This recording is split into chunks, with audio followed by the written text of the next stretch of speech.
All right. Well, welcome to Thursday Satsang. Here we are, a week before Christmas, 2025. So enjoy. We will be off next week, so everybody can enjoy the Christian holiday, and that'll be that. I find that kind of funny, to say the least. So and Anyway, so today, hey Ron, hold on a sec here.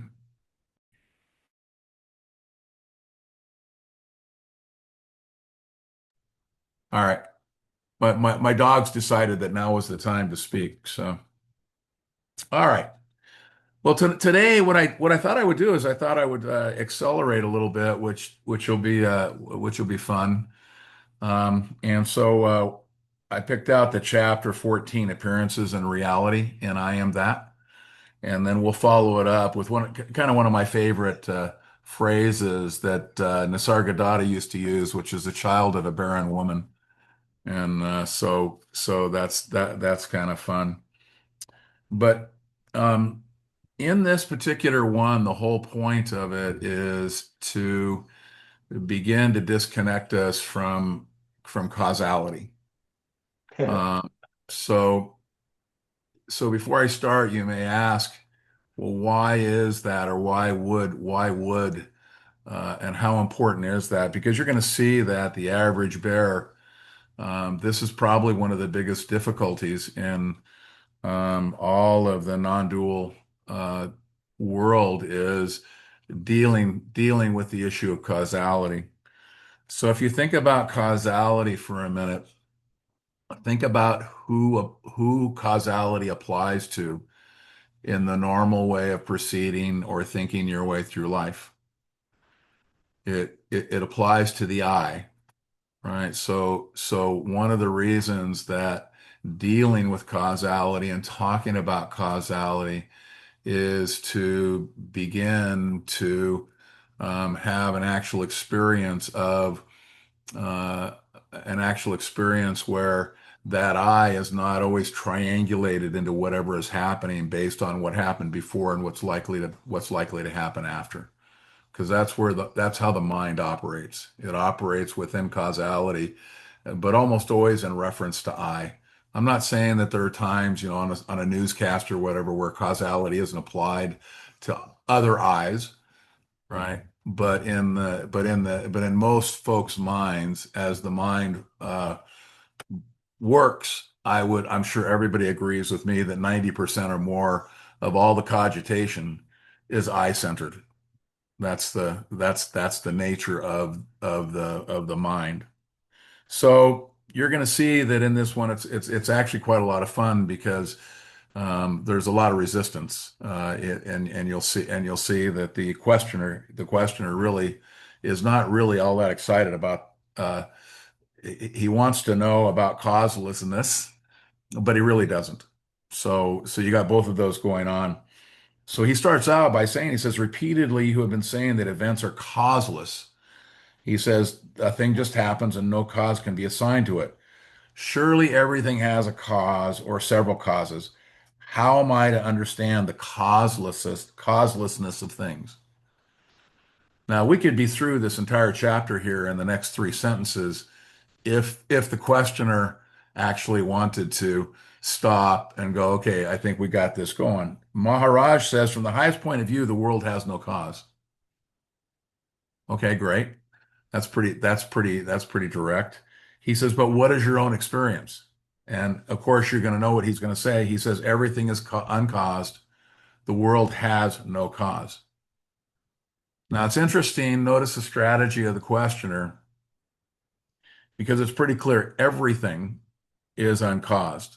The world, which is pretty much everything that you and I would claim as the known, is has no cause. So he kind of says it twice. He says it in two different ways. And the questioner says, wait, I'm not inquiring about the causes that led to the creation of the world. Now, note what he does is he narrows the subject matter and says, well, I'm sure you're just talking about a piece of it. But let's talk about the rest of it. He says, who has seen the creation of the world? It may even be without beginning and always existing. But I am talking of the world I'm talking of the world I take to exist somehow. It contains so many things. Surely each must have a cause or several causes. And so now Maharaj starts. He says, once you create for yourself a world of space and time governed by causality, you are bound to search for and find causes for everything, right? You put the question and impose an answer. Now, notice how he starts that out, right? He says, you create for yourself a world of causes.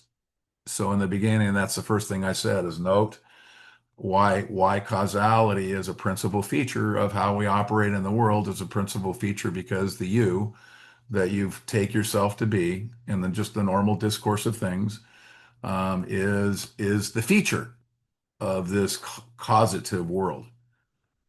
And so he's trying to pull, he wants to somehow or another shift that conversation. He's so this is so he goes back to, he says, look, my question's very simple. I see all kinds of things. I understand that each must have a cause or a number of causes, right? He says, this is what I cannot grasp. Once you accept the existence of things, why reject their causes? Now, of course, Maharaj is going to question the very existence of things. So that's going to undermine this question. He says, I see only consciousness and know everything to be but consciousness, as you know the picture on a cinema screen to be but light. This is a really interesting metaphor he uses. He says, still the movements of light have cause. And what does Maharaj says? The light does not move at all. He says, you know very well that the movement is illusory. The sequence of interceptions and colorings is in the film, right? What moves is the film, which is the mind. That's the metaphor. That's the metaphor that he is after. So once he does that and he points to the light and the light being absolutely still, if you will, right?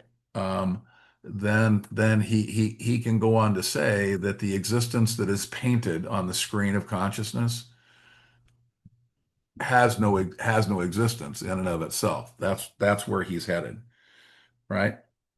And he goes on so here's the questioner. That does not make the picture causeless. The film is there, the actors, um, the producer. He said the world's governed by causality. Everything is interlinked, right? Well, Maharaj says, of course, everything's interlinked, and therefore everything has numberless causes. He said the entire universe contributes to the least thing. The thing is as it is because the world is as it is. You see, you deal in gold ornaments and I in gold. He says between the different ornaments, there's no causal relation.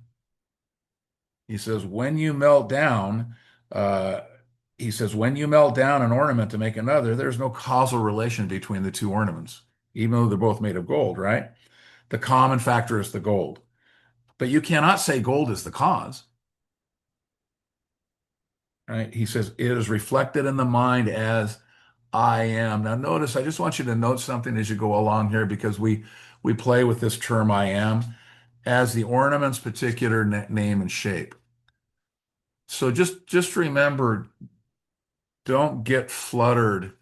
Um, actually, Michael wrote me a note recently and said, Nisargadatta had a poetic essence a lot of times, and he does. So a lot of times his distinctions aren't as precise as they could be. So the I am typically, as we talk about it, would be the I am of everything. Here he's talking about the I am as a specific I am to the individual. Right? Don't be confused by that. He uses both of those interchangeably, right? And sometimes he actually will be specific about the I am in a personal way too. But but when he talks about going back to the I am, right? And using it as a polishing cloth, most folks when they get back to the I am, they're going to begin by thinking the I am is personally applicable. And what happens is that opens up and it becomes obvious that the I am is not personally applicable, but it is the pool of all individuality, right? It's from that one pool of I am that all individuality arises. Let's, for lack of a better term. So so he goes and he says, yet all is only gold. In the same way, reality makes everything possible, and yet nothing that makes a thing what it is, its name and form, comes from reality. He says, but why worry so much about causation? What do causes matter? When things themselves are transient, let come what comes and let go what goes. Why catch hold of things and inquire about their causes? So remember, when we talk about witnessing, the thing that we're trying to do is move someone out of the identified place of I am Alan, right? And all of the things that make Alan up, including all the causes, etc., right? And he says, why do that? Let come what comes and let goes what goes. That's witnessing, right? He's attempting to move him in that direction. And one of the ways that one of the ways he does that is to try to reveal that reality isn't a reality that is solid and tangible, etc. Right? So then he goes on. This questioner is really dogged, I have to tell you. He goes, from the relative point of view, everything must have a cause. He, he says, and Maharaj, of course, then says, what use is the relative view? Right? You are able to look from the absolute point of view. Why go back to the relative? Are you afraid of the absolute? Well, the answer he gives him is the answer from individuality. He says, "I am afraid. I'm afraid of falling asleep over my so-called absolute certainties. For living a life decently, absolutes don't help. When you need a shirt, you buy a cloth, call a tailor, and so on." Maharaj probably getting a little tired of this conversation. And he says, all this talk shows ignorance, which is the kind of thing Maharaj would say from time to time, which is, or that's the stupidest question I ever heard in that category. And so the question is, what is the knower's view? And he says, there is only light, and the light is all. Everything else is but a picture made of light. The picture is in the light, and the light is in the picture. Life and death, self and non-self, abandon all these ideas. They are of no use to you. Now, notice that the Advaita or non-dual conversation a lot of times occupies exactly that, life and death and self and non-self, right? So notice that. So when Ramana Maharshi would say that concepts are like thorns and you use one to pull the other out, and then the part that nobody ever mentions, and then you throw them both away, right? That's what he's after here. And one of the biggest, in my mind, one of the biggest issues that you have in working with this kind of material is the bouncing back and forth, the the fact that one entertains a lot of concepts sometimes that actually are already handled, so to speak. They're already in the can. And so I'm sure that Maharaj would have seen that wavering as well. And he's all about moving one into the absolute point of view, where and when possible. If not, then he does then speak about those other things. But how he divides them up isn't and I have to say I find that with most all of the Advaitins that there isn't a lot of attention to how the concepts stack up, as it were. So because there is an identification before witnessing, then there's a witnessing, and then there's an apperception.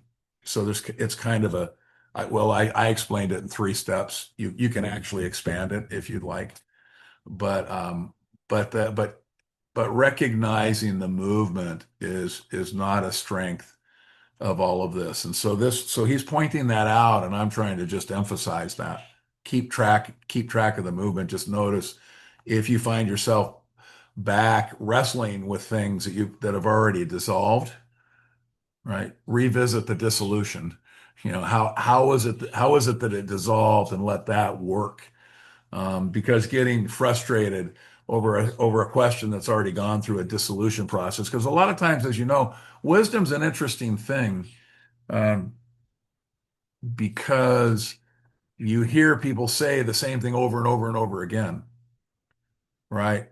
And yet, wisdom's one of those things that actually has its own depth movement, as it were. So the same thing in five different places, depth wise, actually end up being five different places of that movement into profundity. So if you find yourself bouncing around, this gives you kind of an idea of how maybe not to do that. So so he goes on and he says abandon all that. And so here the next question he says, from what point of view do you deny causation? So at least he's catching on. From the relative, the universe is the cause of everything. From the absolute, there is nothing at all. So the questioner caught on that there's two layers going on here. So that's really cool. So Maharaj says, from which state are you asking? And he says, from the daily waking state in which alone all these discussions take place, which is true. The discussions take place in duality. There's no doubt about that. He says, in the waking state, all these problems arise, for such is its nature, but you're not always in that state. What good can you do in a state in which you fall, and from which you emerge helplessly? All right. He says, in what way does it help you to know to know that things are causally related as they may appear to be in your waking state? So now he's talking about the absolute, and we've touched on this before, that in the absolute arises the sense of being lived, right? Well, that sense of, quote, helplessness, right? To whom or to what does the sense of helplessness arise? To the autonomous doer. The only helpless character in all of this is the one who thinks that being lived into the moment as part of consciousness itself, so to speak, is in some way helpless. But he's pointing that out. He's saying, hey, the way you're conceiving this, you leave yourself in this sense of helplessness. What good is it to live in a state like that where you think things are causal and you may want to try to account for them, but you can see that in the other pieces of your life, you're helpless. You enter in and emerge from this place, and you're helpless. Think about it. You don't choose when you emerge and when you leave, right? I mean, you just, that is how it works. He says, he says, so then he goes on, he said, well, the questioner says, the world and the waking state emerge and subside together. And Maharaj says, when the mind is still, absolutely silent, the waking state is no more. So there you go. Moving to the absolute, moving to the absolute. He says, questioner says, words like God, universe, the total, absolute, supreme, are just noises in the air because no action can be taken on them. And Maharaj says this. Now, this is really a fun. I really find this funny. I have a hard time imagining that anybody addresses Maharaj or did. This is one of the rare ones. So watch. This is ready to come. But Maharaj says you're bringing up questions which you alone can answer. Right? He's gotten to the fact that there's an absolute and there's a relative. There's those two places, and the movement is from one to the other. Got it. Right? But and he's right. Maharaj is right. There's a set of pointers, and now the process is one which you alone can answer, so to speak. So here he goes. You ready? He says, "Don't brush me off like this." He says, "You are so quick to speak for the totality, the universe, and such imaginary things. They cannot come and forbid you to talk on their behalf. I hate those irresponsible generalizations, and you are so prone to personalize them. Without causality, there will be no order, nor will purposeful action be possible." So the questioner is really clear that there is causality and that whatever Maharaj is speaking of is nonsense. So we've got that. Well, then he says, do you want to know all the causes of each event? Is it possible? That's Maharaj. I know it's not possible, the question says. All I want to know is if there are causes for everything and whether the causes can be influenced, thereby affecting events. He says, well, to influence events, you don't need to know all the causes. What a runabout way of doing things. Are you not the source and the end of every event? Control it at the source itself. Right. Now, this is a bit um, well, deceitful or whatever you want to say, because it's always um, Osho used to say that. He would say, I call myself enlightened, but every time I get there, there's no me to call me that. That he would say something like that. So when he says, aren't you the source of everything? Control it at the source itself.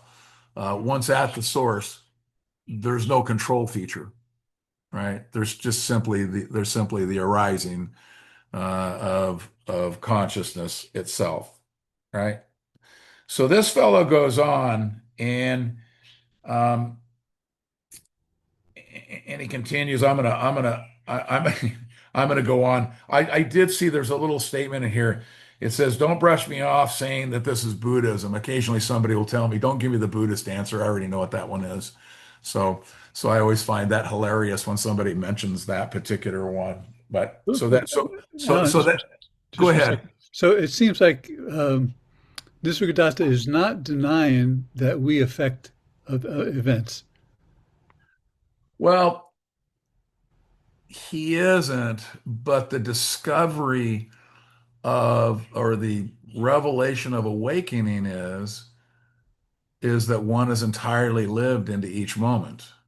Mhm. So who is the causality? In other words, if you say you influence events, who's the influencer? Right? And in that awareness, it's seen that happenings happen by themselves.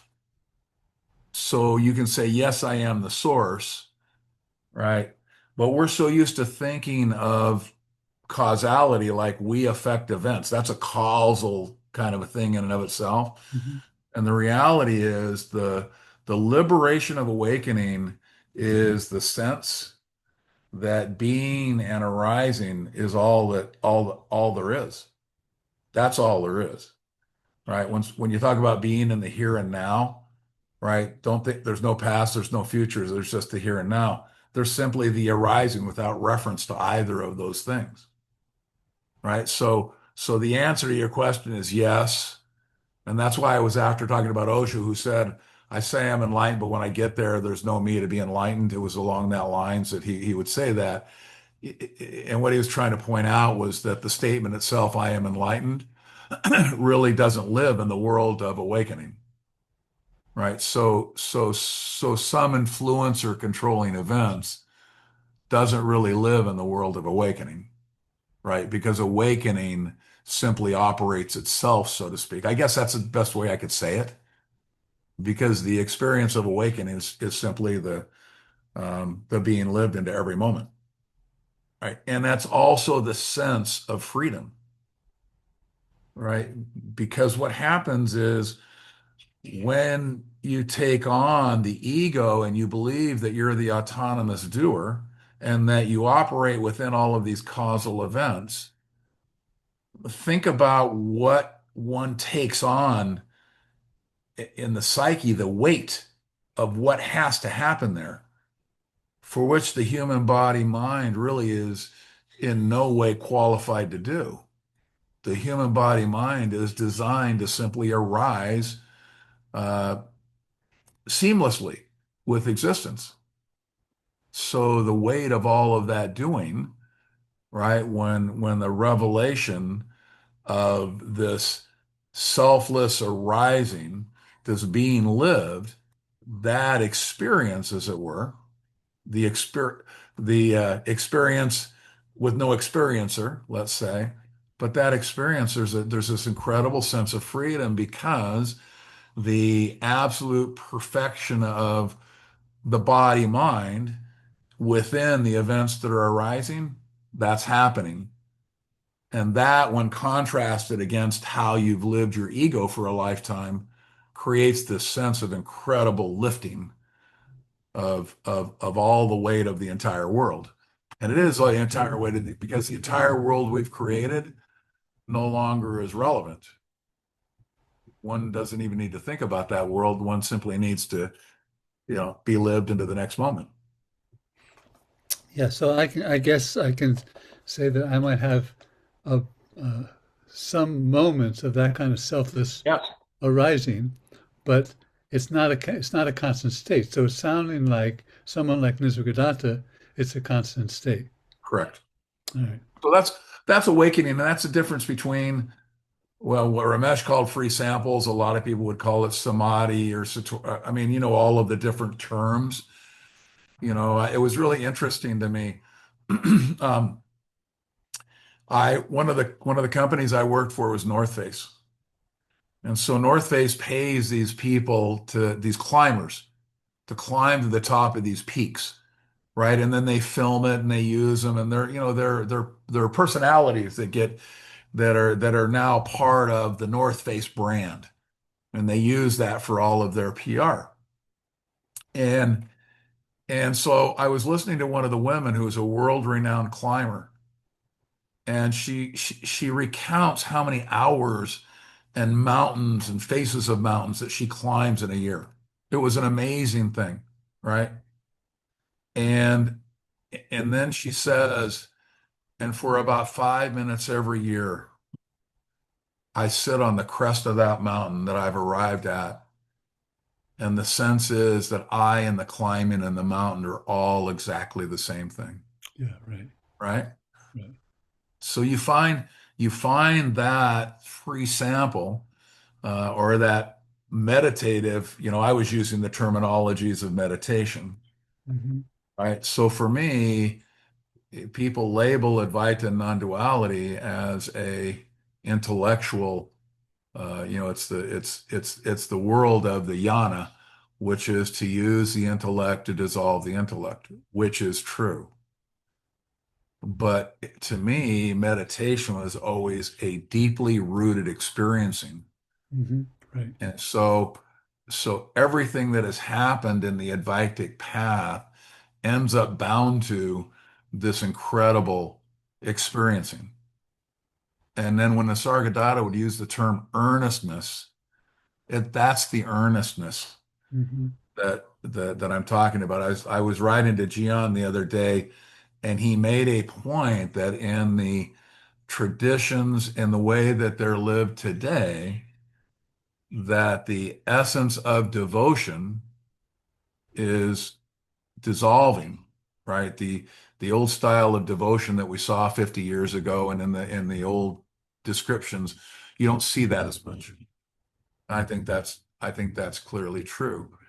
And my comment is devotion is a packaging of earnestness. That was the devotion that was in the old styles, the Buddhist style, the Zen style, all of those were all that devotion is a packaging of earnestness, right? So you start to see, I'm trying to connect that up, and the reason I am is because I find a lot of people find Advaita and non-duality to be um, have an absence to it, as though it doesn't live in the real world, so to speak. But the dissolving of concepts have their rendering in presence, and it's within that presence that devotion and earnestness are expressed, and meditation and those particular kinds of paths. In the end, it all lives in manifestation. All of the arising lives in manifestation, and behind that is the presence. And so when someone talks about going to the I am, they're talking about going to presence. Hmm. The I am is presence. Hmm. Right now, I often wonder. Ramesh used to make a comment. that you had to have your mind seized up in a particular way to be available to Advaita. Mm. So I always found that, big minds or busy minds or whatever that you had to, that was one of the prerequisites, it seemed, in his humorous way of discussing it. So, so anyway, but good question. So yes, those moments I would call free samples or use one of your other terms. Yeah. So so anyway, he goes on, and I'm gonna let you guys because he keeps on grinding and grinding and grinding, and at the very end, he comes up with this really beautiful piece. He says, "I am not afraid of death. My concern is with sorrow and suffering." These are the last two pieces in the chapter. He says, "My God is a simple God and rather helpless. He has no power to compel us to be wise. He can only stand and wait." And the Nisargadatta immediately says, if you and your God are both helpless, does it not imply that the world is accidental? Right? You see right where he went. And if it is, the only thing you can do is go beyond it. All right. So the merciful God of Christianity, and pick any of the others you like, um, while merciful, is powerless. And it's within that powerlessness that the push to go beyond lives. Now, even within the world, once the going beyond has happened, there's a recognition that the you think you are has no power anyway. So the God as you conceive it, which is an entity, right? All entities involved in the causal movement of manifestational arising are equally as helpless. So you and your God do end up being helpless, right? But all powerful at the same time because you are source, source is you. But that there isn't a interlocking piece where the mind in some way is driving that arising, that's the part that everybody really struggles with, right? Because they see a source that you have no, you're not making the decisions, right? That's a big issue. So if you're not making the decisions, but you are source and source happens, and within that happening, you're perfectly reflected and perfectly awake and free, free and liberated, then what else could there be? But folks have a very difficult time accepting the fact that in some way, this amazing intellect that we think so much of isn't what it is that's driving the universe. And that's a really difficult one to wrestle with. Alan, I have a Go ahead. question, or just, I mean, I'd like to just kind of pose how this is being understood here, and just Cool. see if I'm anywhere close. I mean, it's in other places I've heard Maharaj say that everything is leading to everything. So, like, the entire universe is leading to every single moment that can be perceived. So, it seems to me when he's saying that it's there's no causality. It's because of what I just described, that the entire universe is just in motion. So if the mind tries to put its attention on a specific cause, it can't be, because you can't see all of the motion of everything in the entire universe that is that is everything that's happening. Am I close there, or Yeah, you're definitely close because then it gets taken into the place where there is an infinity of causes, right? right? So if there's an infinity of causes, that gets you to the same place you are, right? And there's no way to have a packaged causality if there's an infinity of causes. Yeah. So same. So yeah, you're dead on, and I think he tries to approach it from more than one place, but that's the place I think that particular description that you just gave, I think is probably the most compelling and most understandable and compelling as a pointer for sure. So, but from a like experiential point of view, like so for me or for this or the language is very imperfect, but um, the more that the more that I turn to presence, whether this experiences it as the thought I am or just kind of can bypass those words and just experience presence. Um, the experience is that the presence is aware of itself, and the presence can perceive that there's mind and perceive that there's sensation. And so then in those times where awareness is anchored there, it appears that the world is just like a wave happening. So that there's no, the awareness can't like fixate on one thing. Right. So the point that I made earlier, which is everything that is being said is meant to be bypassed to be exactly where you're speaking from right now. So, so the speaking of the multiplicity of causes and all of that are meant simply to take you into that place where one would never ask about causality, right? In other words, Right. yeah, exactly. So then the action becomes simply being, right? All there is being, and there is no control feature in being. Yeah, because anything that can be perceived is just it's like moving around a point that's immovable in time, space, and infinity. It's just everything is just happening around it in a way. That at least that's what this is experienced. Yeah, and when you take it back to where the Upanishads and the Shankara and the basis of Advaita, it's that the basic state is the absolute unaware of itself because there's no concept of time and space and no display.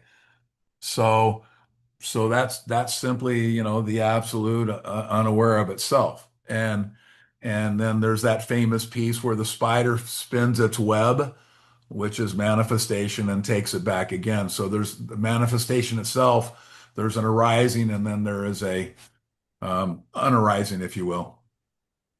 Huh. Thank you. Yeah, that's the one. That's the one. If you want to noodle on it, the absolute unaware of itself. Noodle on that one. Well, That'll send any philosopher to their grave, I'm thinking. thank you. Yeah, no worries. But you're right on it. Good take. So it's really interesting because Papaji was really famous for saying, "Be quiet and come to satsang." That was it. That was the entire direction. And what that would lead one to believe was that that the presence, satsang and the presence within satsang was critically important to the whole movement, right? And you can see in today's world that we replace satsangs with threads and social media, et cetera. And I think you can see that Papaji may have been really intelligent and saying, "Come to satsang." So Maharaj Yeah, had, you have a question. You have a I question. do, where? Oh, I'm sorry, I didn't see it. No, it's all good. It's really more of a comment. I just am impressed to say how interesting this whole thing is that we're having this conversation in time and space from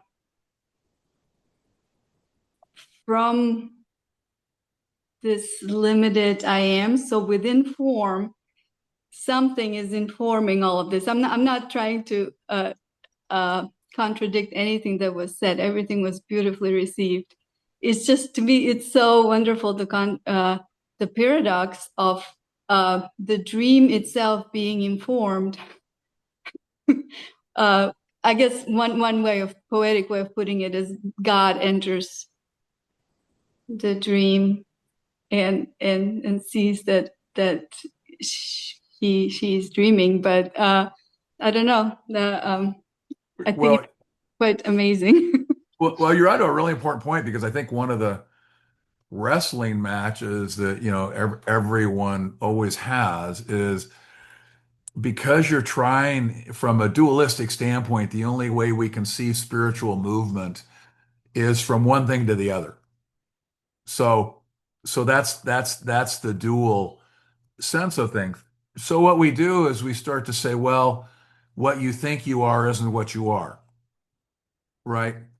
And yet at the same time, because it arises in the moment exactly as it is, how else could it arise unless it was the perfect thing that needed to arise? So, in a way, downplaying or trying to discount the ego, let's say, you see what I mean? In other words, that ego is arising in perfection, in the absolute, in every moment. And there's a discussion about where it arises. Within the absolute is good enough for this moment, but think about that for a minute, because everything is exactly as Ramesh used to say, there's a saying in Hollywood when they're done with the film, they say it's in the can. In the old days, they had the film and they would put it into this metal can, and they would say it's in the can. It's all happened, right? It's in the can. And then he would talk about going to India and getting the nadi leaves read, which would tell you about how your life was going to happen. And he would say, it's already in the can. It's already done. And here you and I talk about it as though you're going from one place to the other. So when we talk about consciousness talking to consciousness, what else could it be? Right? Consciousness was bored today, so this consciousness decided to speak to this consciousness, and we're having this discussion as though things are moving, right?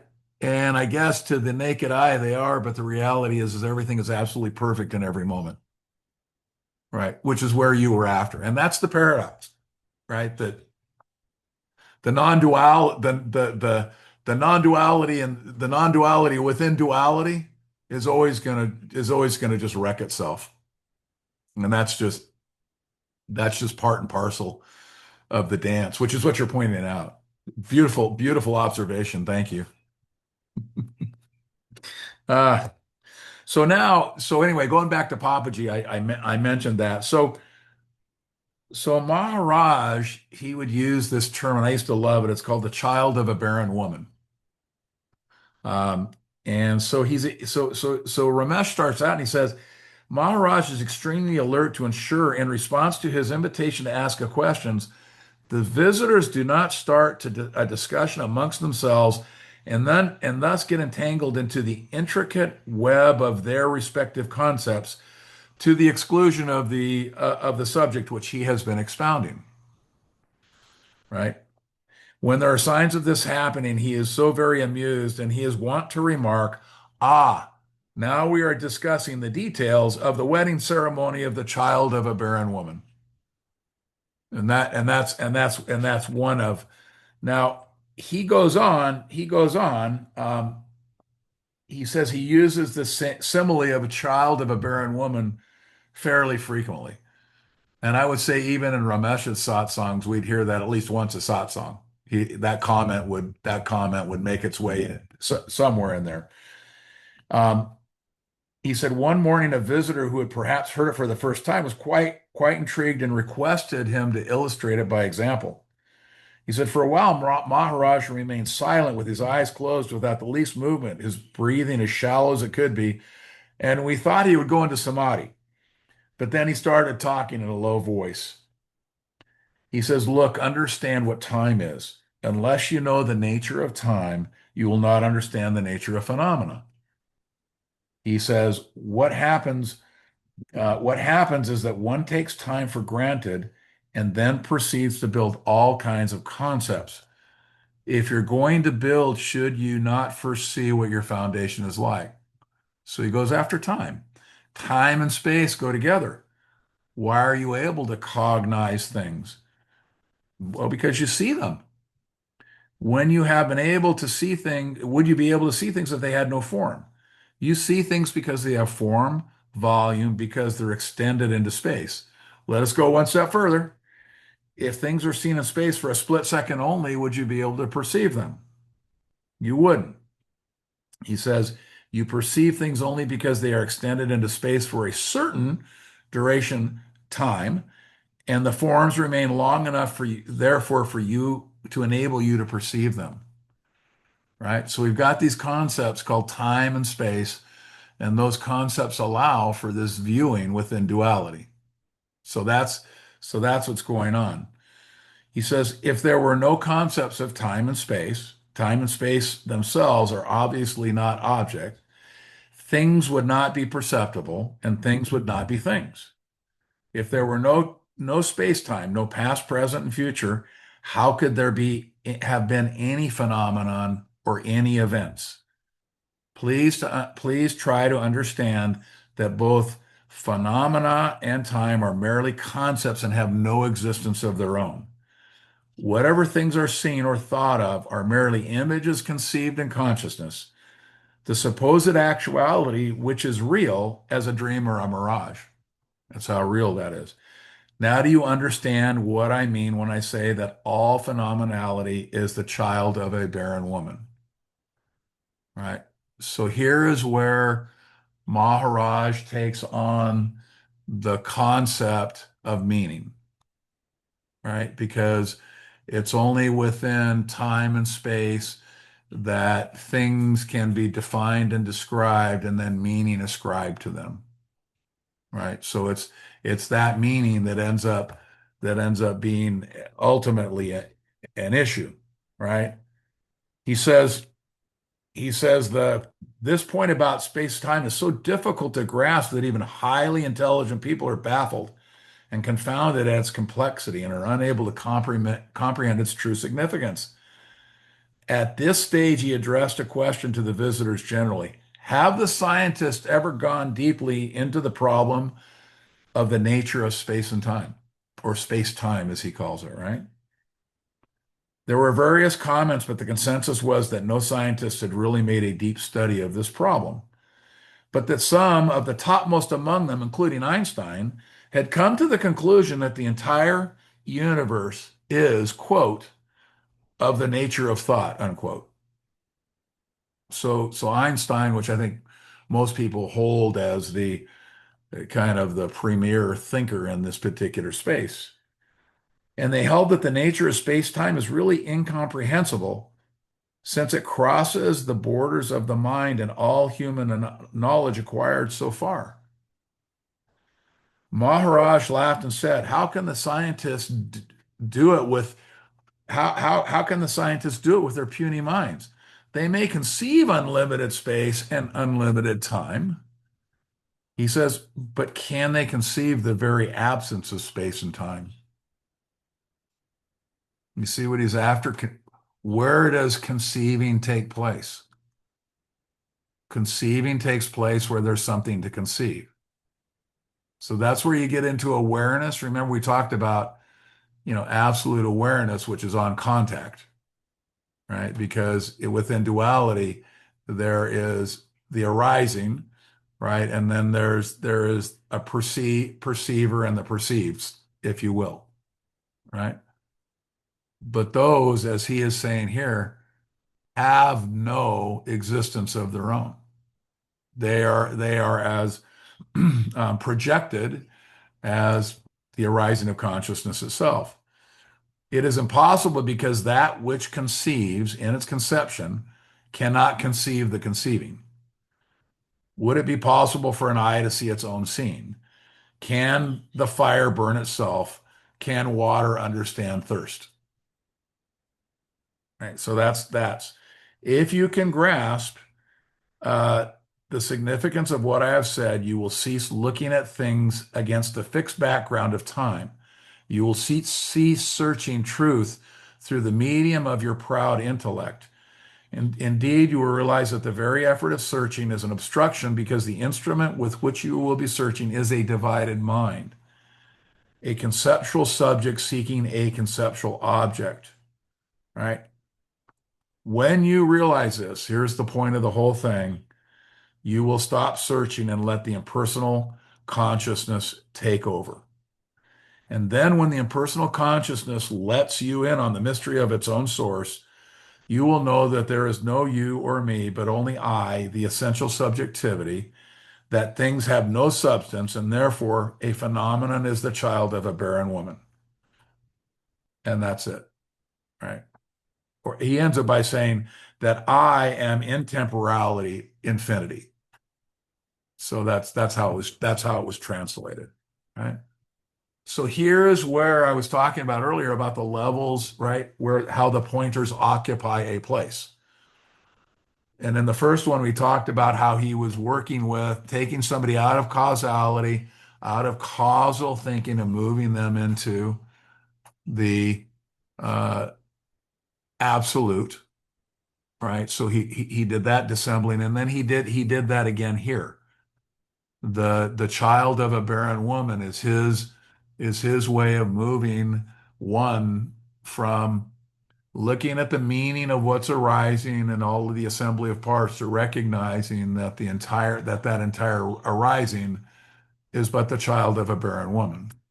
And what that's intended to do is what um, Gian said earlier, right? That in the actual essence of being, that none of these things are taken with, right? None of those are taken with. We have this kind of funny little saying, right? We talk about making billions and billions of dollars in your lifetime, but you can't take it with you. So there is actually in just the kind of common sayings that we have, you'll see that there is kind of a notion.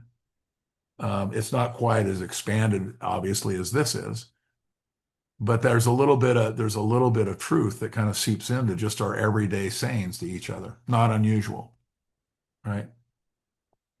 Because all of the notions of time and space, right, will not be where there is no time and space, right? They're dependent on each other. So that was Ramesh's extension of the of that last little piece. So that is the heavy duty. So you have all next week, Christmas and everything to to to to play with all of this. Any questions that you guys want to pop in our last few minutes together? Comments, questions?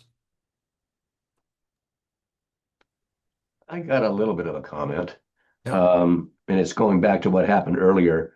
When I first heard uh, Maharaj talk about earnestness as being a key function to breaking free of the usual way of being, I understood it and it made sense, but then I also realized that it had a secondary aspect that wasn't immediately clear, and that is the focus that earnestness does to sort of put a leash on the mind and not go elsewhere while you're focusing on earnestness, you know, and that's a cool thing for putting a leash on the mind, man. Well, it is. Yeah. It really is, and I think it's the kind of this whole thing when I chuckled because I remember some years back when the term multitasking became the big Oh deal. yeah. Yeah. And I was like, oh man, Get out of here. yeah, Yeah. that